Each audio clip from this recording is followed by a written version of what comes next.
And over in the United States, another challenger has joined the race to replace President Joe Biden in the White House. Environmental lawyer Robert F. Kennedy Jr. has thrown his hat into the ring to become the Democratic nominee in the 2024 election.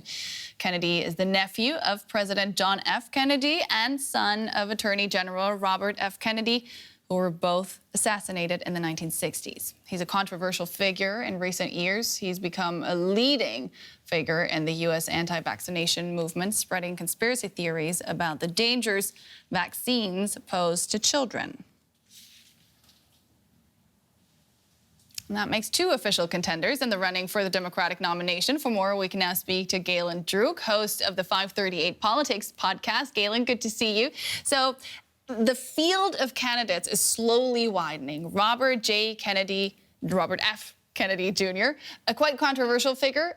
What can you tell us about him? So I think something to keep in mind here is that, the field of Democratic challengers to Joe Biden now sits at two, which is Marianne Williamson and RFK Jr. Neither of those candidates should be considered, real challenges to the sitting president.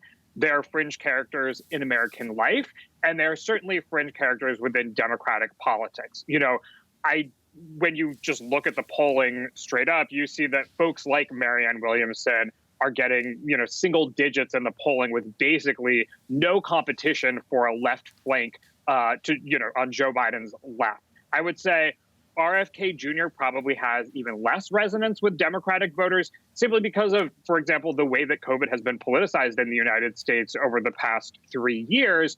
An anti-vaccine stance is not going to appeal to Democrats, who are far more likely to embrace the vaccines in response to COVID.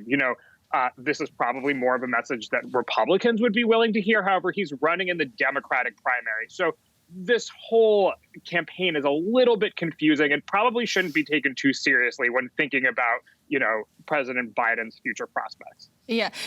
He joined self-help author Marianne Williamson, you mentioned her there, who once claimed that the only way to defeat Trump would be by channeling love. What will it really take to keep a Democrat in the White House? I think it's a difficult question at this point because at this point, we don't know whether or not Trump is going to be the Republican nominee. We assume that he is the front runner, and we do assume that Joe Biden will run for a second term. Now, what would it take? When you look at 2020, basically the way that Joe Biden did it, at least in part, is by winning independents. Trump had won independents against Hillary Clinton in 2016. And, Joe Biden reversed those fortunes 4 years later. And I think you can see that right now Biden is trying to position himself to do that again, in some ways tacking towards the center on important issues where he's seen as weak amongst the general electorate, say on immigration or crime, for example. And you can see from his positioning that Biden himself is not particularly worried about losing a Democratic primary to a progressive. The party is overwhelmingly behind him, even if they do have doubts about his age.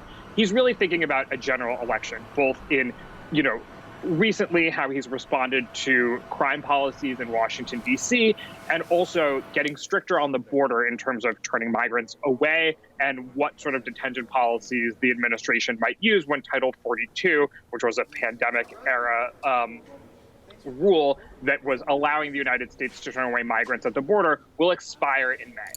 Yeah. Would it be a good call for him to run again, looking ahead, looking at a general election that might pit him against Donald Trump? Does he stand a chance?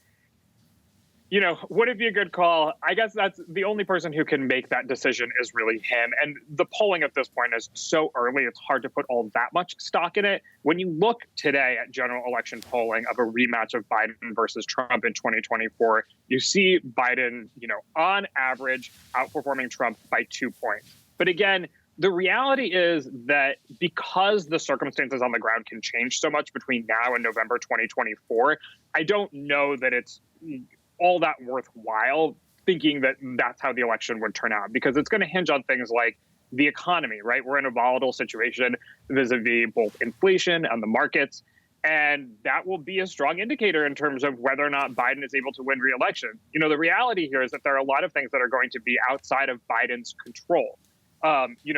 Another thing that's outside of Biden's control is how old he is. And we've seen voters, both Democratic voters and the general public, have concerns about him being too old to run for re-election. In polling, even within the Democratic Party, we have seen that a majority of Democrats have suggested he shouldn't run again. The problem is that Democrats then have difficulty settling on who the alternative should actually be.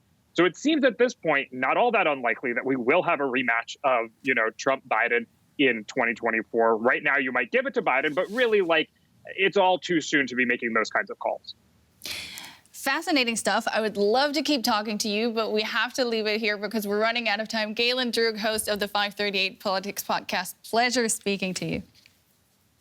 Thanks a lot. Take care.